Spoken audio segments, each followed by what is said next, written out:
Good evening, everybody. So, today we will see how the different metal complexes are forming and what type of interactions we are talking about so far, where we can consider a particular metal ligand bond. That means the nature of the bond,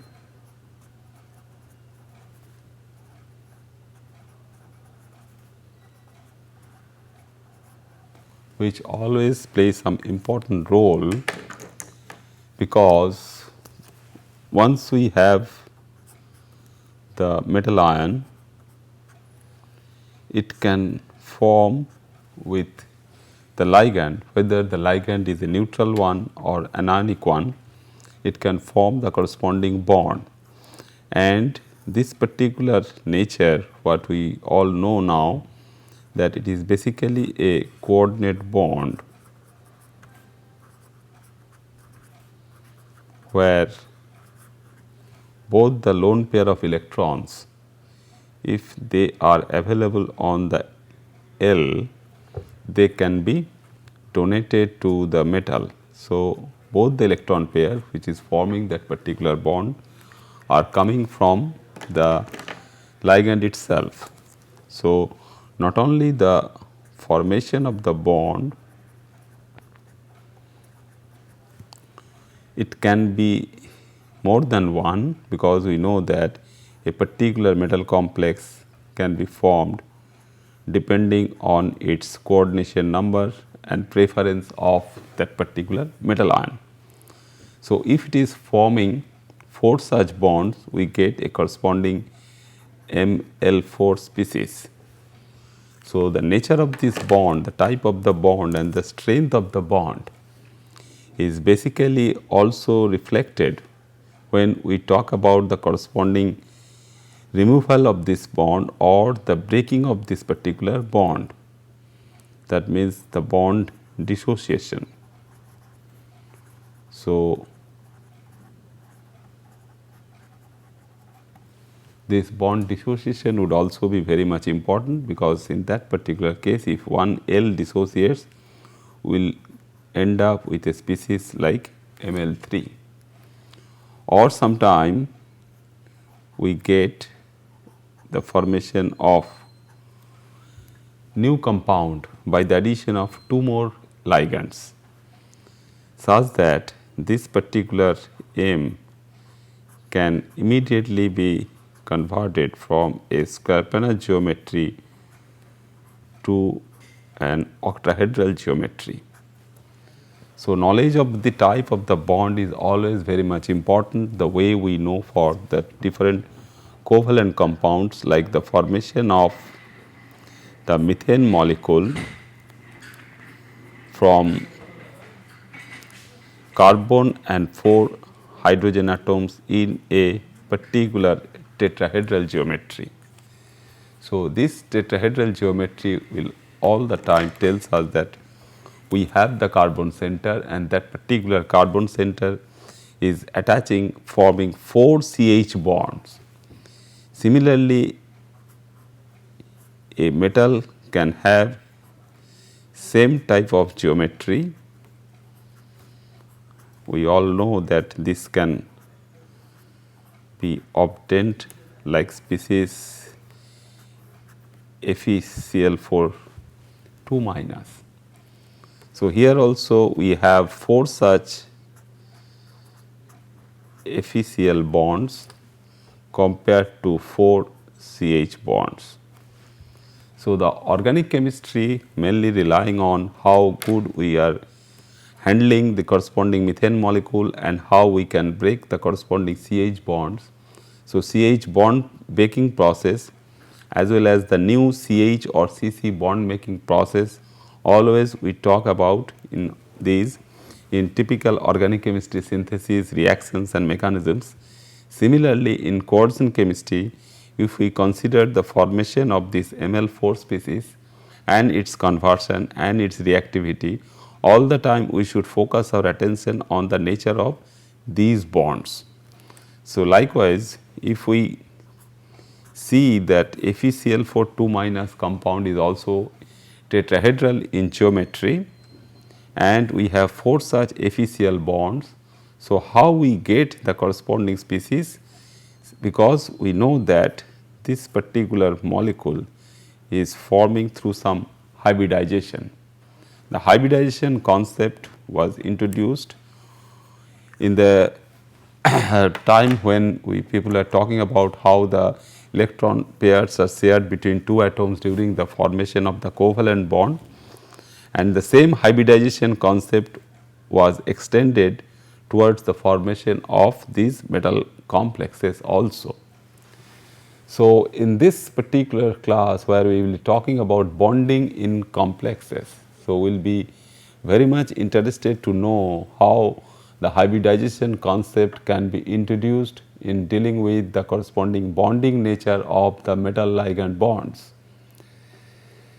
Because these bonding theories are very important, starting from the very simple chemistry what we all talk about, because we have to explain the color and magnetic properties of different transition metal complexes, how this color is originating, the pink red color for cobalt 2 plus when we dissolve any cobalt 2 salt in water, or nickel 2 plus when we dissolve this nickel salt, nickel chloride or nickel sulfate in water, and the blue color of the copper 2 plus in water medium, and the zinc in aqueous solution. So, in all these cases we all know that whenever we dissolve any nickel salt in water, the preference for that particular nickel center is that it will immediately bind 4 water molecules taking from the medium, and they are the ligands in the metal complex, that hexa-aco complex. So, we have the hexa-aco complex,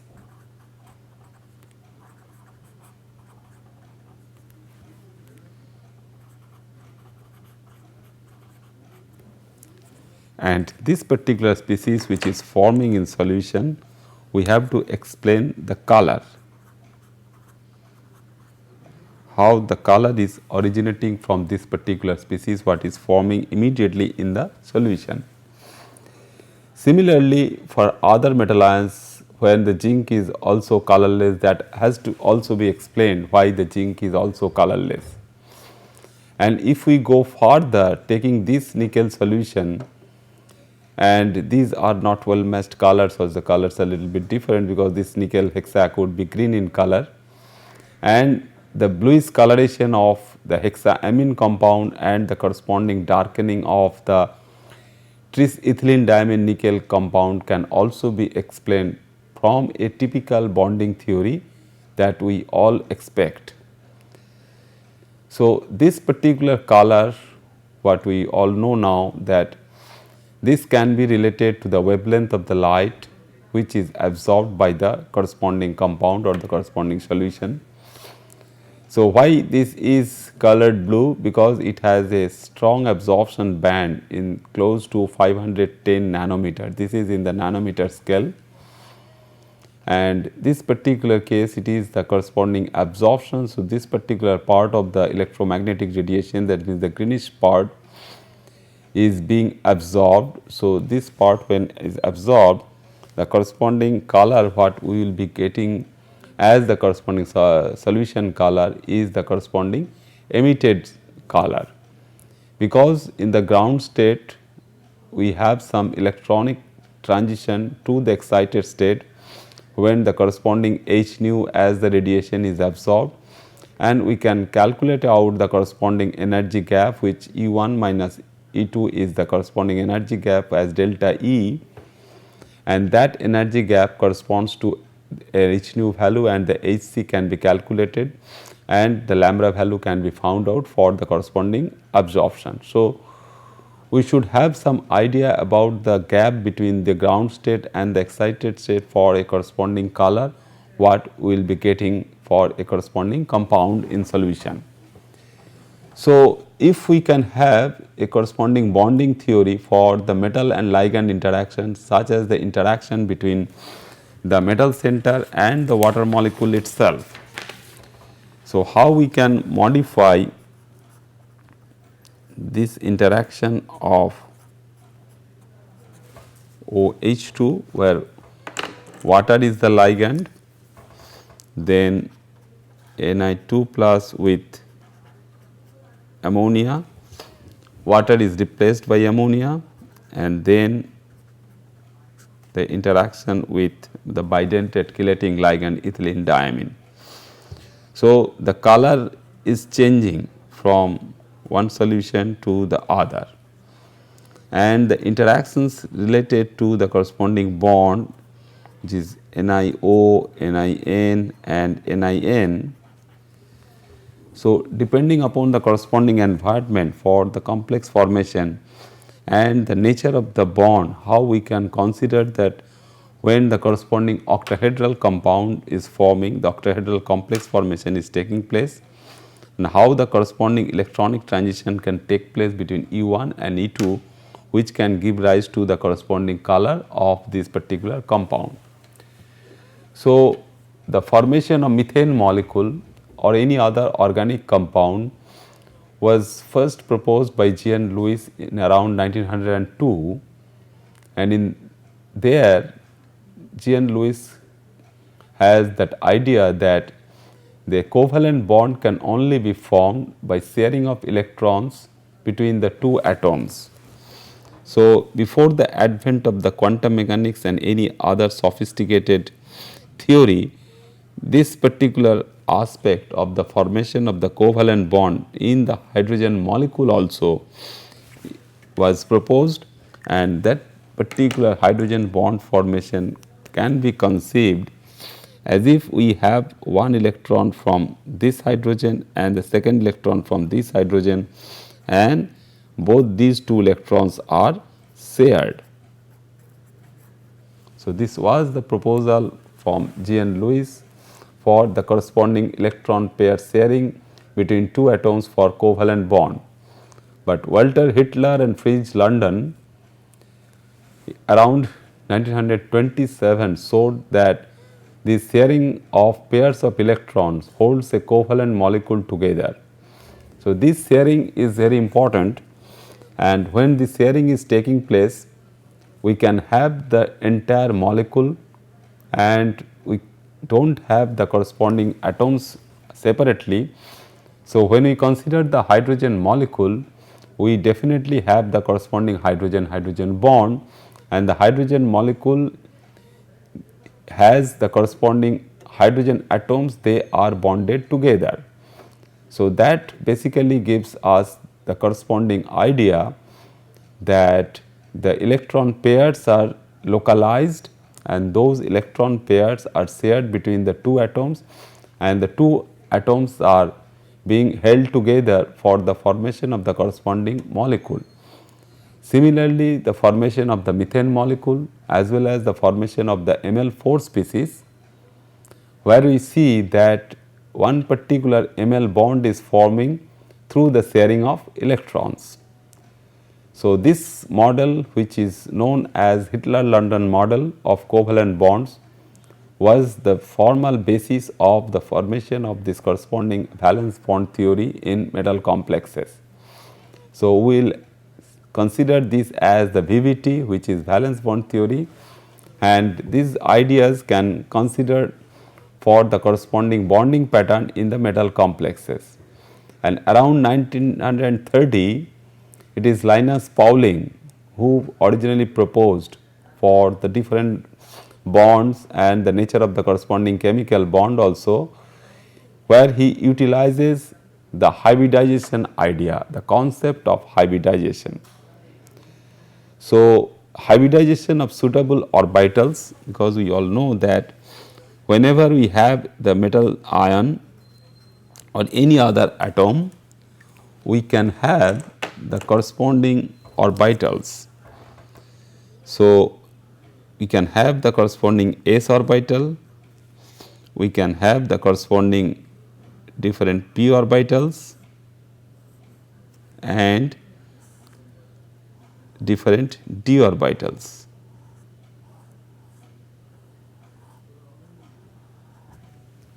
So, these orbitals when they involved in hybridization, so this idea was mooted that time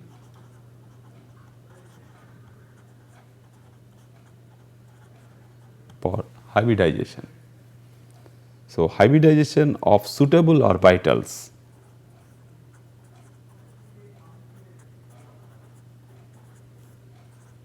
not all orbitals are being involved for the corresponding hybridization between these atoms for getting the corresponding bond. So, if we have a metal ion and that particular metal ion can have more than one type of orbitals. So, we take only the suitable orbitals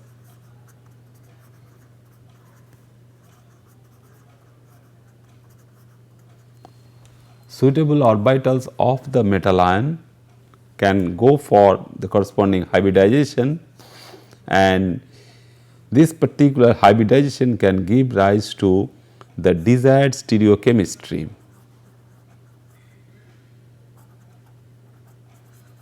Desired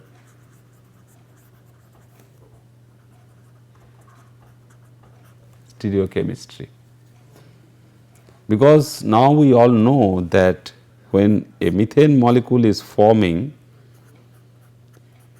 CH4, it has a tetrahedral geometry. So, the sharing of the electron pair for the formation of the 4 CH covalent bonds will give rise to the corresponding methane molecule as a tetrahedral molecule, and the hybridization is sp3. That means one s orbital is mixing with 3 p orbitals, giving rise to 4 hybridized orbitals on the carbon atom. So, on the carbon atom we can have the corresponding hybridized orbitals available.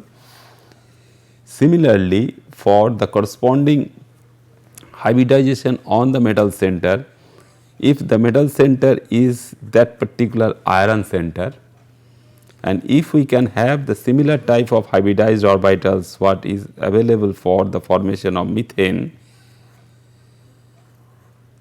so they are available as for the methane. So, these orbitals like these on the iron atom is also available there. So, these are the typical sp3 hybridized orbitals.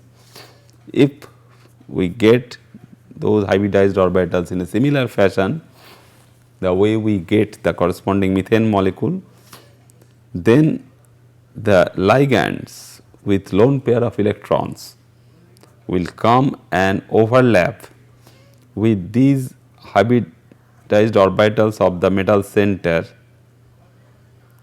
such that we can have 4 FeL bonds.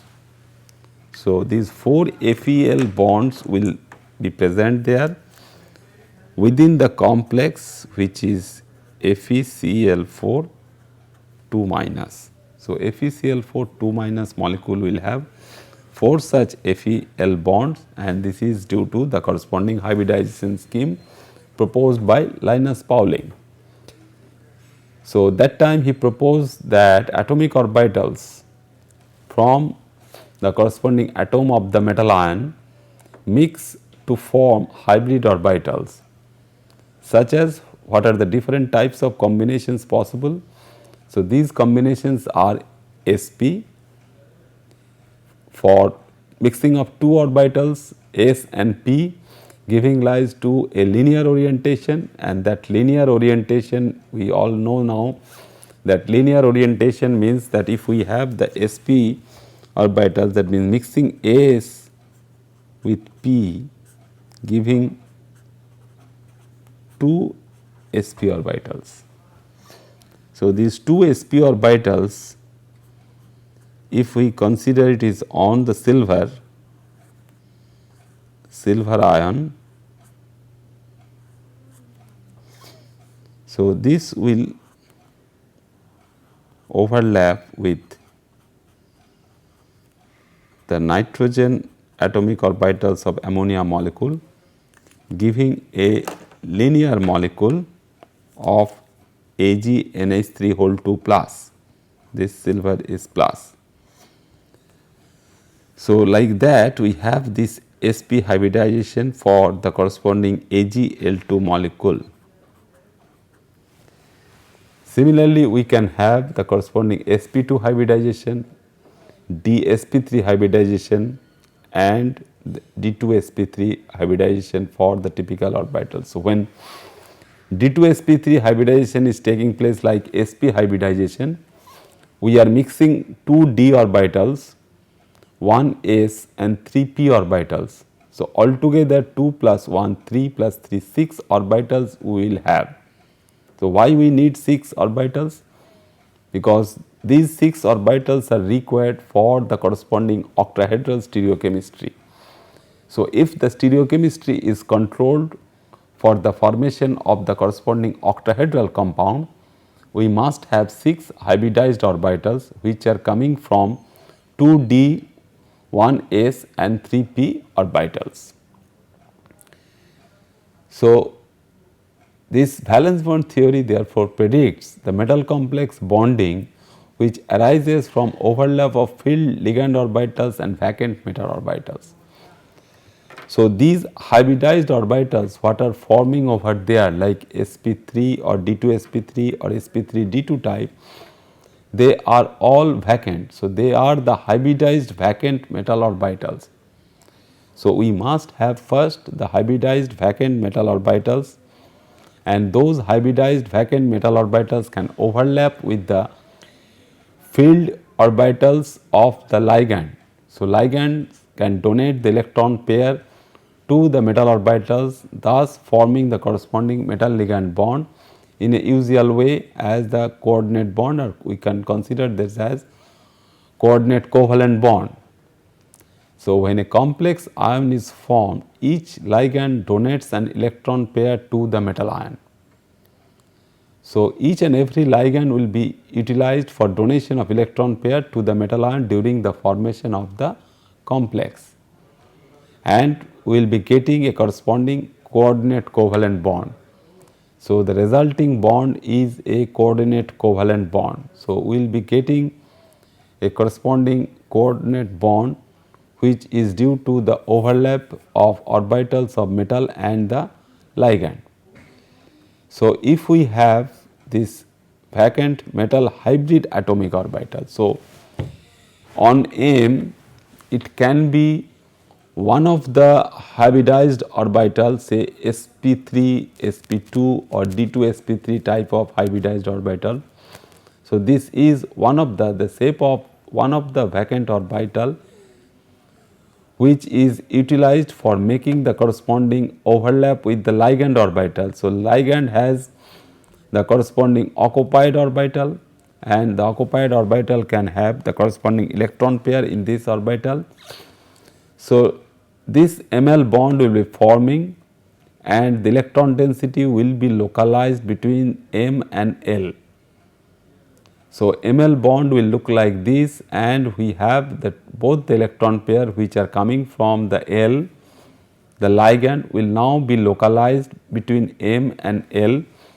That means, both the two electrons can have now the control by the metal center as well as the ligand center, though they are coming entirely from the ligand only. So, this theory therefore considers that the overlapping atomic orbitals of the participating atoms form a chemical bond. So, how we consider a chemical bond? So, we have the overlap and two atoms, that means the metal atom and the ligand atom are involved, and they are bonded through a chemical bond, and they are engaged in more than one chemical bond to get a corresponding metal complex depending upon their coordination number. And in terms of this theory, the filled orbital of the ligand overlaps with an empty orbital of the metal ion. So, this is the idea, and this idea also tells us that the ligand is there and both the electron pair from the ligand will be donated to M. and once the bond is formed, we just simply write is Ml. So, we will not consider or will not think of that both the ligand has been originating from the ligand only, because these two electrons will now under control of both the metal as well as the ligand. So, the metal will have the share of this electron and the ligand will also have the equal share for that electron. So, the valence bond model proposes that the geometry of the complex ion depends on the hybridization of the metal ion. So, Linus Pauling proposes the different types of these hybridizations, and depending upon the type of hybridization, whether it is sp3 or dsp2 or d2sp2 or d2sp3, we can have the different geometry for the metal complexes, because the 3-dimensional complex we can have so many geometries possible for all these metal complexes, which are not so in number in case of the corresponding organic chemistry centered on carbon. Because in organic chemistry the carbon center can have only the tetrahedral geometry, but in case of metal complex, where we have seen earlier that depending upon the coordination number say 4 or 5, we can have the different geometries. So, as we have different geometries, we can definitely have the varying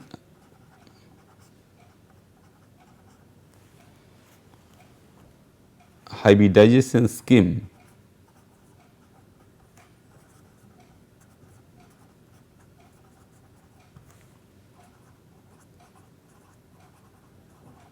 So, we must have the varying hybridization scheme to accommodate the different number of ligands around the metal center. So, the atomic orbitals for bonding may be hybrids.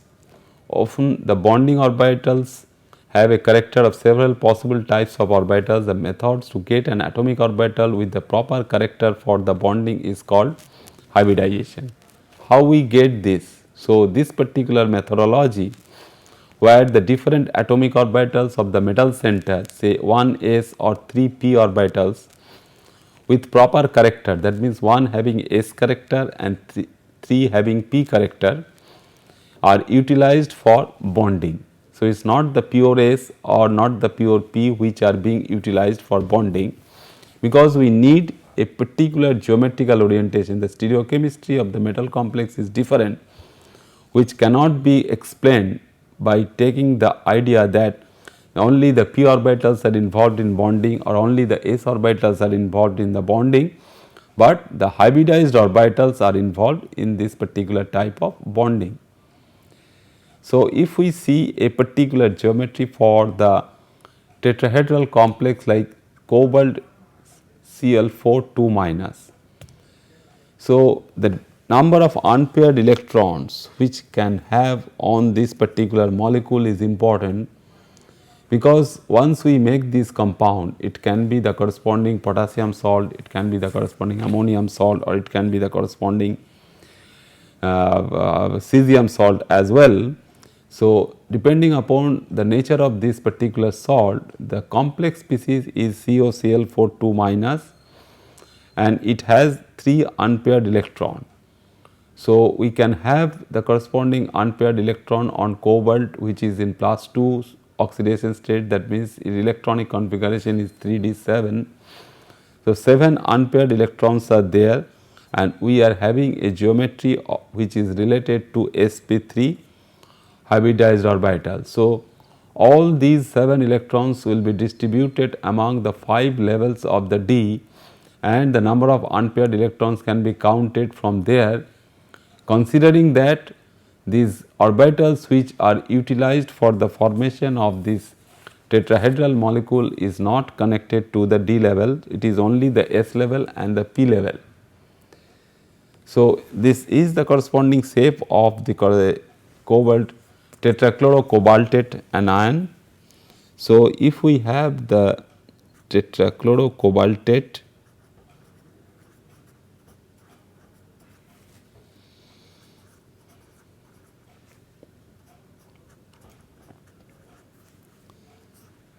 it is 2, oxidation state is 2. So, tetrachlorocobaltate 2 ion, and it has, since it is cobalt 2 plus,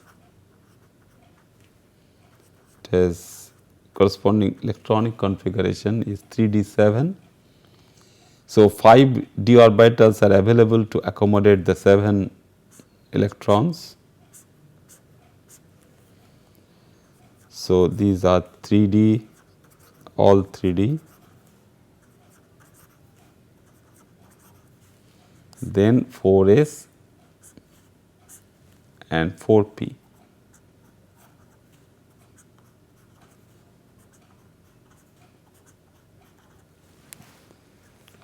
So, if we have the corresponding hybridization utilizing this sp3,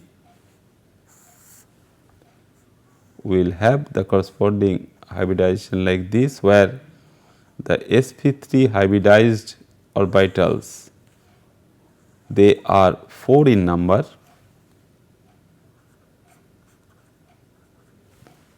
4 sp3 hybridized orbitals will have the electron pairs. So, initially they were vacant and they are coming from the Cl minus. So, Cl minus, 4 such Cl minus around the cobalt center are donated to these particular sp3 hybridized orbitals. So, the remaining 7 electrons which were originally present with the cobalt center, that means it will have the same free ion electronic configuration. So, the remaining one, that means the 7 electrons, these 7 electrons, 5, each one is occupying 1 first, then the pairing. So, we have 3 unpaired electron, which is same as that of the corresponding free ion value. That is why we consider the compound as paramagnetic, will be attracted by the magnets also. So, 3 electron paramagnetism can be explained at this particular point when we consider the corresponding hybridization scheme. So, this particular compound will be 4 coordinate and tetrahedral. So, this basically gives us the beautiful hybridization scheme for the formation of 4 cobalt chlorine bonds around cobalt. And we have the tetrahedral ligand arrangement. So, this is the tetrahedral geometry, and the cobalt center will have 1, 2, 3, 4 hybridized orbitals. So, these are the 4 hybridized orbitals, sp3 hybridized orbitals, which are so disposed that they are occupying the corners of a regular tetrahedron.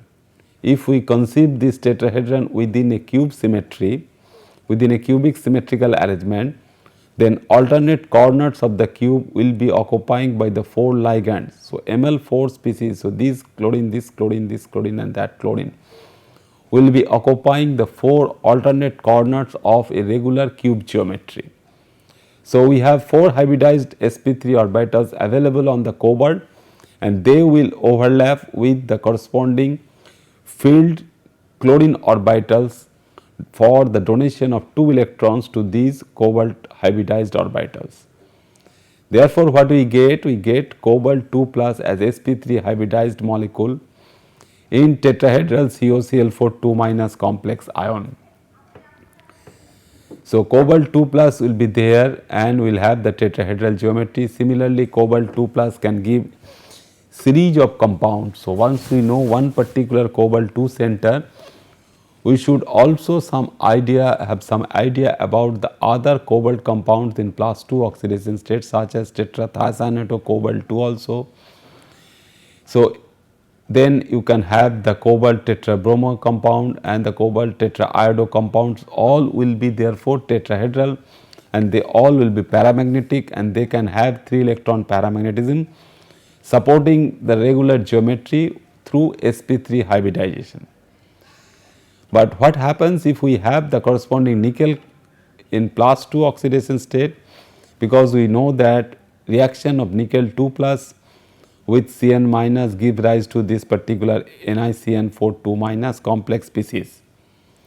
Now the hybridization scheme is different, which is DsP2. So this DsP2 hybridization for tetracyanonickelate compound is such that, which is square planar, therefore that 3d x square as y square. So one of the d level is now utilized for hybridization, then 4s is utilized, 4p of 2, of the 4p levels, that means x and the y, giving rise to a hybridization scheme for DsP2, which is therefore 4 coordinate again, but is completely different from the tetrahedral geometry.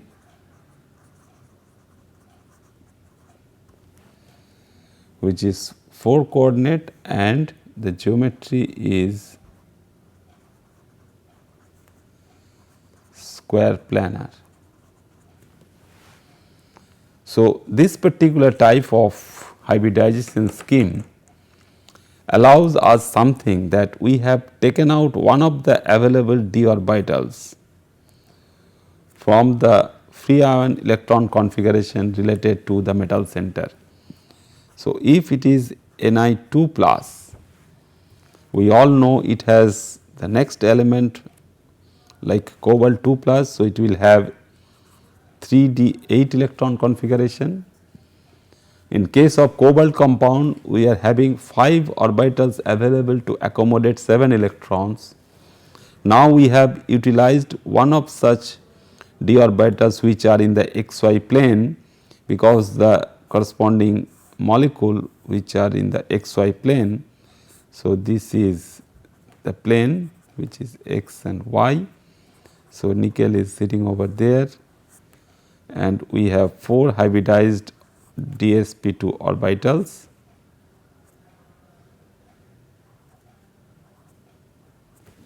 Four hybridized DsP2 orbitals, so that is why they are in the xy plane.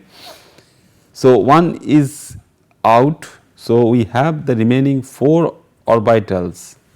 So remaining 4 orbitals are available. So 4 d orbitals would be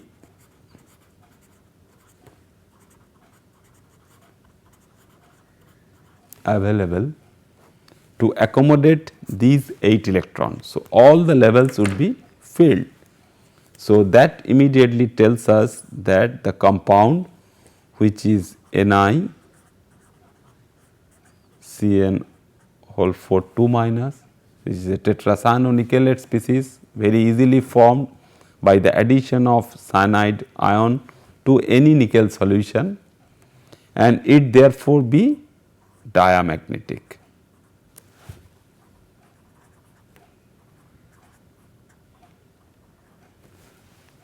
So this hybridization scheme also very nicely explains the corresponding magnetic property for the compound tetracyanonickelate. So as we have already seen this particular compound, we talked about the silver amine complex, which should be linear, and since it is linear, we should have the introduction of the corresponding sp hybridization scheme. So when sp hybridization is there, we have the linear ligand arrangement, and the sp hybridization will provide 2 orbitals, 2 empty orbitals, hybridized empty orbitals or vacant orbitals to overlap with the filled orbitals of the nitrogen atom of the ammonia, and this side also another nitrogen atom from the ammonia molecule. Then we just consider what we are just talking about, the corresponding tetrachloro or tetrabromo salt or the tetrachlorocobaltate. Similar case is happening for tetrahydroxide of zinc 2 ion. Here we have the zinc center, and this is the corresponding hybridized orbital, another hybridized, another one, another one. So is sp3 hybridized one, and this is the hydroxide OH. This is OH, this is OH, and this is OH. So they will again form like tetrachlorocobaltate as the corresponding scheme for the hybridization. So zinc ion, which is already in the bivalent state, is 3d10 electronic configuration, has a 3d10 electronic configuration, and these are the vacant levels 4s and 3p levels are there. These 4 orbitals will mix together, and after mixing we get the 4 hybridized orbitals which are labeled as sp3, and these 4 hybridized orbitals will next accommodate the 4 electron pairs which are coming from the OH groups. So these OH groups, OH minus groups, basically the hydroxide ions, give each of them one lone pair of electrons to be accommodated in the vacant sp3 orbitals on the zinc center. So this is a diamagnetic compound like the free zinc ion, that means the zinc salt what we can use, the zinc chloride or zinc sulfate, which is also diamagnetic. So after this type of anionic complex formation, it remains in the corresponding diamagnetic stage in ZnOH whole 4 2 minus. So this we just have seen that tetracyanonickelate hybrid orbitals and the bonding in the square planar geometry. So if we have the corresponding square planar geometry for tetracyanonickelate, and the square plane is like this, and we have one orbital here, one orbital, and the other orbital in this side. So they basically give rise to the corresponding tetracyanonickelate species formation. So immediately when cyanide ion is reacting with the nickel salt, immediately all the water molecules, because when we are talking this reaction we talk about the corresponding hexa-aco species. So as we all know, the corresponding formation of the hexa-aco complex of nickel, which is giving hexaamine complex to the reaction with ammonia molecule or tris ethylene diamine nickel ion when it is reacting with ethylene diamine. At the same time, the hexa-aco compound, if it reacts with Cn minus, it gives, instead of any octahedral geometry, it gives the square planar configuration. So we have this particular, that means only 4 orbitals are available. Just now we have discussed this also, that only 4 orbitals are available to accommodate these electrons. So initially we have 2 electron paramagnetism on the free nickel center. So this paramagnetism from the free nickel ion is no longer available because we have forcing this particular pairing, that means this electron is pushed to this level to give rise to 4 vacant levels as dsp2, which is utilized for the corresponding hybridized orbitals which are square planar in geometry. So these are the 4 hybridized dsp2 orbitals which are pointed towards the 4 corners of a regular square, and they are next overlapping with the corresponding Cn minus groups to give rise to the corresponding tetracyanonickelate molecule. So this is the state for the 4 coordinate molecule like tetrahedral and square planar, but we have discussed so much about the corresponding coordination number of 5.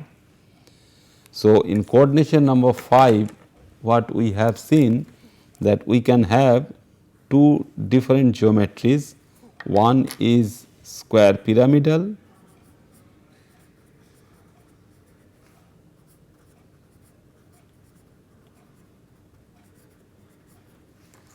and other is trigonal bipyramidal.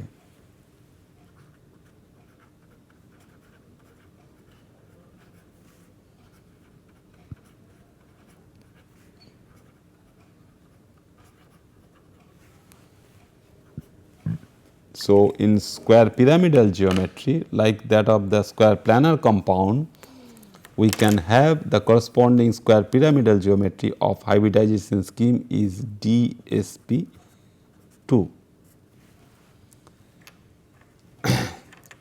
For the DSP2 hybridized scheme, we have already seen for square planar,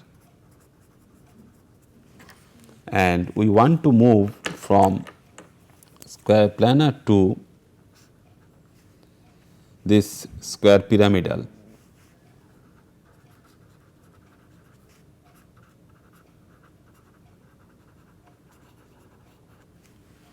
So, we put now one extra orbital. So, what orbital we will put now? One d orbital. So, this case for the square pyramidal one, because this is for square planar, the DSP2 for square planar, and when we add one more d level, one more d orbital available for that, for square pyramidal we will have D2 SP2 hybridization. So, in case of D2 SP2 hybridization, we will be utilizing one more d apart from the dx square y square. So, the new d which will be 3d z square. So, we will have 3d z square as well as 3d x square y square, and the remaining what we are utilizing for DSP2 square planar geometry. So, this square planar geometry can be transformed to the square pyramidal one like this through the addition of one d. Similarly, this trigonal bipyramidal geometry can be moved from DSP2 which was there for the square planar arrangement with the addition of one p now. So, for trigonal bipyramidal geometry, we have the corresponding hybridization scheme as this as D2 the trigonal bipyramidal one would be therefore DSP3, 1D, 1S and 3P orbitals. So, these are the square pyramidal one, and therefore, we get the corresponding two types of hybridization scheme for the trigonal bipyramidal geometry also. Next, we can go for the octahedral geometry. In case of octahedral geometry, what we can have for the hexaamine chromium 3 plus, the hybrid orbitals in this octahedral geometry can have all the 6 directions in the octahedral geometry. All the 6 directions we have the hybridized orbitals, and now the hybridization scheme is utilizing 2 d levels for the scheme and one is another 3p3. So, sp3 was known, dsp3 we know. So, now we put one more d from trigonal bipyramidal to octahedral geometry. We will utilize one more d for this octahedral hybridization scheme which is D2sp3, and we have 3 unpaired electrons in the free ion configuration. So, those 3 are still remaining with that of our compound. So, it shows 3 electron paramagnetism when we move from octahedral hybridization for D2sp3, and this is one type of hybridization where inner d orbitals are utilized. So, we consider this D2sp3 as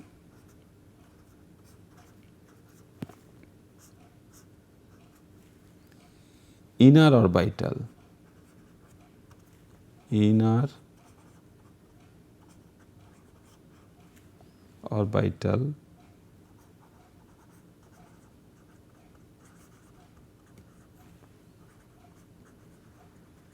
hybridization, because the utilized these d levels are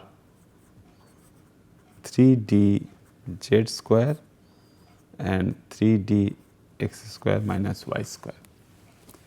So, if we utilize the other d, that means the 4d z square and 4d x square minus y square, then we can have the corresponding hybridization as the outer orbital hybridization. So, both these two are possible in this particular case, where we have the other one, that means sp3d2 hybridization, and in this sp3d2 hybridization, which can give corresponding cobalt compound, a hexafluorocobaltate having 4 unpaired electrons, because all the d levels are now available for cobalt 3 for accommodating the electrons, which makes it paramagnetic and is called as a high spin compound. Because cobalt can have 2 electronic configuration, one is low spin, another is high spin. So, this particular compound where maximum possible paramagnetism is available, we consider it as a high spin compound.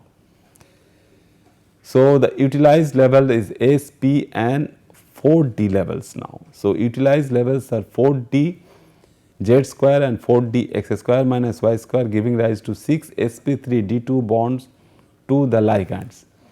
So, these bonds are there and these bonds are therefore giving rise to the 6 sp3d2 levels for the typical hybridization for the hexafluorocobaltate compound.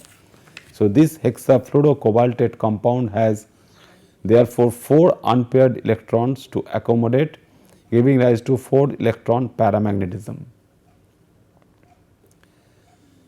This already we have seen, this is another example for D2sp3 hybridization, where we can utilize the lower, that means the inner orbital hybridization scheme, that means the lower level of D, that means the 3D levels are utilized for hybridization. So, hexacyanocobaltate can give rise to a species where all the 6 electrons to be accommodated within the available 3D levels. So, all of them are paired and the pairing will give rise to a situation where it is a diamagnetic compound, and since the spin value is 0, we can consider them as a low spin compound. So, how we just consider the differences between the sp3d2 and d2sp3 hybrids is lies in the principal quantum number of the d level. So, what we have seen that in one case it is d2sp3, in another case it is sp3d2, which is our outer orbital scheme, outer orbital hybridization scheme.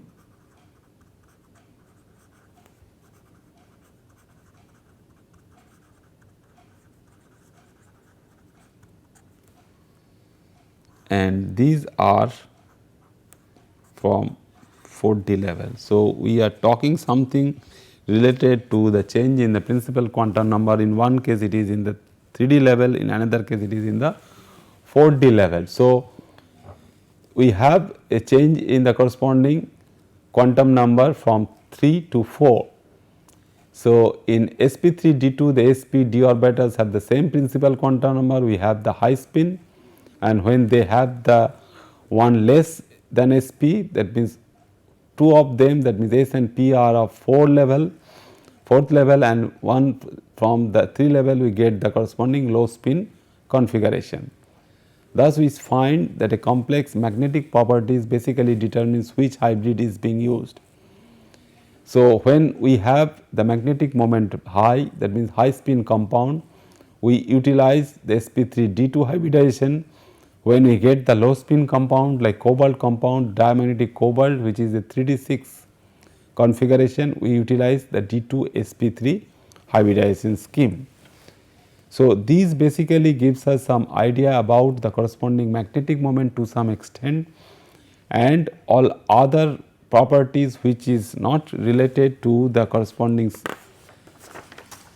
idea of the valence bond theory. So, what we just see that in this valence bond theory, what we were discussing, that it can have certain amount of deficiencies as well, which can be rectified in the next theory what we will be discussing in our next class, which will be crystal field theory, where the idea behind this direct hybridization of the hybridized orbital and the pure atomic orbital of the ligand we will not consider. we will consider the ligand as the charges. So, it has the corresponding charge density, whether it is a neutral one or anionic one, and it can compel us for giving some corresponding crystal field splitting pattern, and that gives rise to the corresponding crystal field theory. So, there are definitely some deficiency, that is why we get the corresponding new theory, and that particular one we just consider as the different deficiencies for the valence bond approach, because it considers all the d orbitals in a complex are equal in energy, but that is not true. Depending upon the corresponding stereochemistry, the d orbitals facing the ligands differently, because some of them are along the corresponding Cartesian axis and some of them are in between. That is why they cannot have, all of them cannot have the equal energy. And the arbitrary use of 3D and 4D orbitals, just now what we have seen, that in one case as our choice we getting the 3D level, and in other case we are getting the 4D level for fixing the corresponding magnetic moment, in one case as paramagnetism and another case as diamagnetic, ignoring the corresponding energy difference. The theory is unable to inadequately explain the electronic and magnetic properties of the complexes. So, nicely it cannot explain all the electronic and all the magnetic properties of the complexes.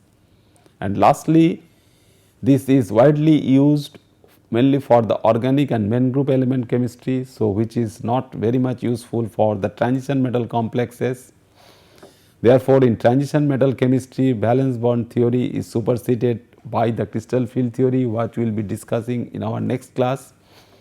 And after that, we will see that we will introduce the entire molecule itself. The whole molecule will be considered in combination with the molecular orbitals. So, when we bring the molecular orbitals, the theory will become known as the corresponding molecular orbital theory, and it is often referred to as the ligand field theory, because the ligand instead of crystal, it is giving the typical field, and which is a combination of molecular orbital theory and crystal field theory, giving rise to the latest theory, which is very much useful for explaining all the properties of the metal complexes as the ligand field theory. So, next day we will just discuss about the crystal field theory. Thank you very much.